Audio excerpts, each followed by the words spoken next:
Masalan, Qur'oni Karimda 3 ta narsa juft kelgan. Bittasi siz, ikkinchisini qabul qilmayman degan. Qabul qilmaydi Alloh taolo. 3 ta narsa juft. Birinchi juftlik. Atiulloh va atiur rasul degan. Qayerda Allohga itoat qiling degan oyat buyruq kelgan bo'lsa, orqasidan rasulga ham itoat qiling bor. Kim faqat Qur'onga ergashaman desa-yu, sunnatlarni, Rasulullohning hadislarini qabul qilmasa, buni Allohga ergashaman deyishi yolg'on.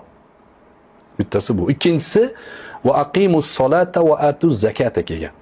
Namozni qoyim qiling, zakotni ado qiling. Bir kishi namoz o'qisa, zakot bermasa, zakot bersa, namoz o'qimasa, bu ikkalasi ham qabul emas deydi. Uchinchisi va qada robbuka alla ta'budu illa iyyahu va bil validayni ihsana degan. An ishkurli va li validayk degan. Menga shukr qil, ota-onangga shukr qil degan.